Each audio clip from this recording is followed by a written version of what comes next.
What is a better running style? Being quad dominant or hip dominant? Hey, it's JP, and this is something some people tend to talk about when trying to improve running efficiency. Today, I'm going to discuss my thoughts on this concept and my personal opinion on it. Now, let's talk a little more about this concept. Some people try to categorize the way one runs into one of these two categories, which is typically based on when the foot is going to push against the ground to propel you forward. I'll explain this thought process a little bit. When a runner is thought to have a lot of bouncing going on, the runner is thought to be quad dominant. This assumption is based on the quads being the main contributor as you push off the ground. This reasoning would be why forces would be directed upward and therefore causing the bouncing. Now, when a runner presents with minimal vertical bounce, they would be thought of as being hip dominant. This assumption is based on the runner using more of the hip muscles, most notably the glute max, which causes forces to be more directed forward than upward. Because of this, since running is more about getting from point A to point B, and not about how high you go, being hip dominant is more efficient. Now, in a previous video, I mentioned before that I do not like using this concept because there are some incorrect assumptions that occur from this. First of all, can you really be hip dominant?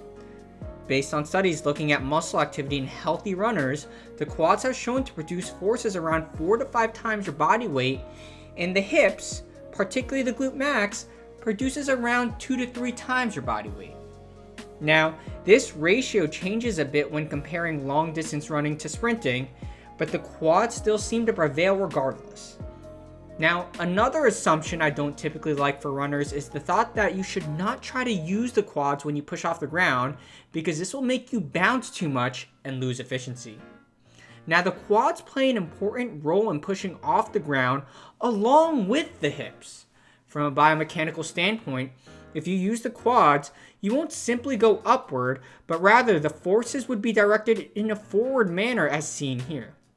Plus, as I mentioned before, these muscles seem to naturally produce forces around 4 to 5 times your body weight, so they are most likely doing something useful. Anyway, instead of trying to think of which muscles to use, which you can't control, just know that these muscles work as a team to help you move forward. My overall point here is to not focus on firing individual muscles, but if I were really supposed to choose a category, I'd say neither since I'm technically calf dominant. This is considering the fact that most of the force generated during this phase seems to come from the calf muscles, which is even more pronounced in long distance runners. And those are just some of my thoughts on the quad versus hip dominant concept. I hope you guys found this one useful. I'd love to hear what you think and any other topics you'd like me to go over.